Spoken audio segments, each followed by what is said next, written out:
جب کچھ بڑی چیز ملتی ہے تو اس کی ایک قیمت بھی ہوتی، اس کے عوض کچھ دینا پڑتا ہے.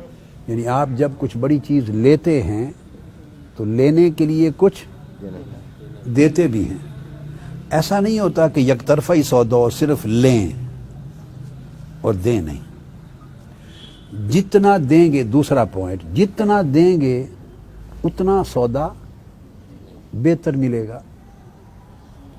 تو آپ کو اگر اللہ رب العزت نے دین کے لیے اور دین کی خدمت کے لیے چنا تو اس کا مطلب آپ ذہن میں رکھ لیں کہ اس نے اپنے لیے چنا. خدمت دین کے لیے چنا تو اس کا مطلب یہ ہے کہ اللہ نے اپنے لیے چن لیا. یجتبی الیہ، اس میں چلے گیا، اپنے لیے چنا. اور جب آپ کو اللہ رب العزت نے اپنے لیے چنا تو بہت کچھ ملنے والا ہے، بہت کچھ ملنے والا ہے. تو جو بڑا سودا وہ ذات آپ کو عطا کرنا چاہتی ہے تو اس کی کوئی قیمت بھی تو دیں گے، اور قیمت کی ادائیگی کا وقت موت کے بعد نہیں ہوگا. موت کے بعد قیمتیں نہ چکائی جاتی ہیں، نہ مقرر کی جاتی ہیں، نہ لین دین ہوتا ہے. سودا اسی دنیا میں ہو جاتا ہے. اس لیے قرآن مجید میں اشترا کا لفظ جا بجا من یشتری کا تذکرہ آتا ہے. ان اللہ اشترا من المؤمنین، یہ سب اس دنیا میں اشترا اور بے و شراء اس دنیا میں ہوتی ہے. مر گیا تو بے و شراء ختم ہے. اس نے کہہ دیا وہاں کوئی بے نہیں ہوگی، قیامت کے دن کوئی بے و شراء نہیں ہوگی. اس دنیا میں ہے. خواہ کوئی دنیا کے لیے بے و شراء کرے، ضمیر بیچے، دنیا کے لیے عزت بیچے، دین بیچے. ایسے لوگ بھی دنیا میں ہیں جو دنیا کے لیے دین بھی بیچتے ہیں، دین کا حلیہ بھی رکھتے ہیں، دین کا عنوان بھی استعمال کرتے ہیں، دین کا نعرہ بھی لگاتے، دین کا سارا کچھ کرتے ہیں ظاہر میں، اوپر سارا، مگر حقیقت میں اس دین کے عنوان کے تحت سودا دنیا کا لت. تو وہ تو اہل دنیا ہو گئے. اور جو لوگ خالصتاً دین کے لیے چنے گئے تو بڑا سودا جب اللہ کی بارگاہ سے لیں گے تو اتنی بڑی قیمت دینی پڑے گی. اور وہ بڑی قیمت کیا ہے؟ اللہ کو پیسے تو دینے نہیں ہیں آپ نے کہ چلیں باری تعالیٰ آپ بہت کچھ عطا کرنے والے ہیں آخرت میں، تو ہم آپ کو 5 کروڑ روپے دیتے ہیں، 5 ارب دیتے ہیں. وہ تو اللہ تو محتاج نہیں ہے، وہ تو دینے والا ہے. تو پیسے تو اس نے لینے نہیں، تو آپ کیا دیں گے؟ یہ دنیا کی آسائش دیں گے، فراخی رزق. حالانکہ وہ بھی اللہ کی طرف سے ہے، مگر یہ آپ اس پر راضی ہو جانا مطلب ہے آپ نے خوش دلی سے دے دیا، قیمت دے دی. تو آپ کو وسائل زیادہ نہیں ملیں گے جو دنیا داروں کے پاس ہوں گے.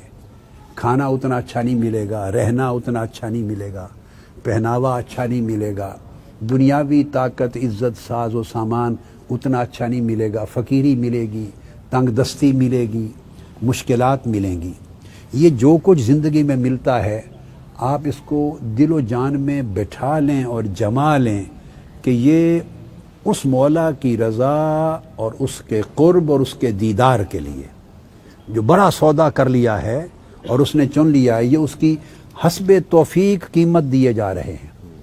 اور قیمت دینے سے مراد اس پر راضی ہونا ہے، خوش دلی سے ان حالات کو قبول کرنا، اور اپنے آپ کو اللہ کے لیے بکیں اور پھر کسی اور کے لیے مت بکیں.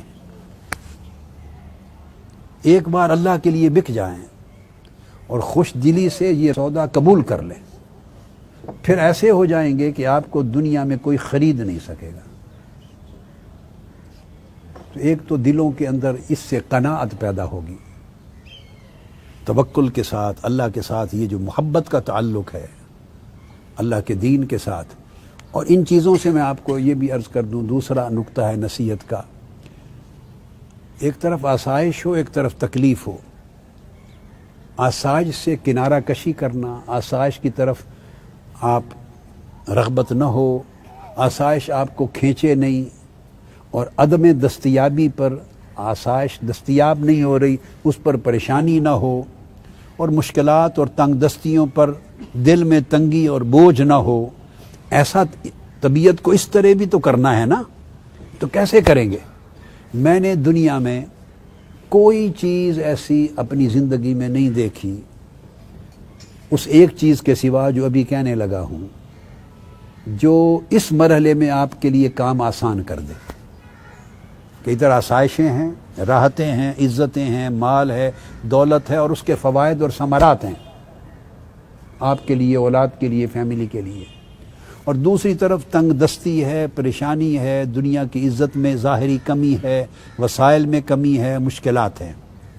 سچویشن میں دو چیزیں آپ کے سامنے ہوں اور آپ کا دل ادھر نہ لبھائے اور ادھر سے نہ گھبرائے، ایسی سچویشن میں کیا چیز ہے جو آپ کی مدد کرے اور آپ کے لیے فیصلہ آسان کر دے اور دل خوش رہے؟ تو وہ ایک چیز جو بتانے لگا ہوں، اس کے علاوہ میں نے اپنی زندگی میں کوئی اور بہتر چیز یا اس جیسی چیز نہیں دیکھی جو آپ کو آسانی پیدا کر دے۔ اور وہ کیا ہے؟ وہ اللہ سے عشق کرنا، اللہ سے عشق کرنا۔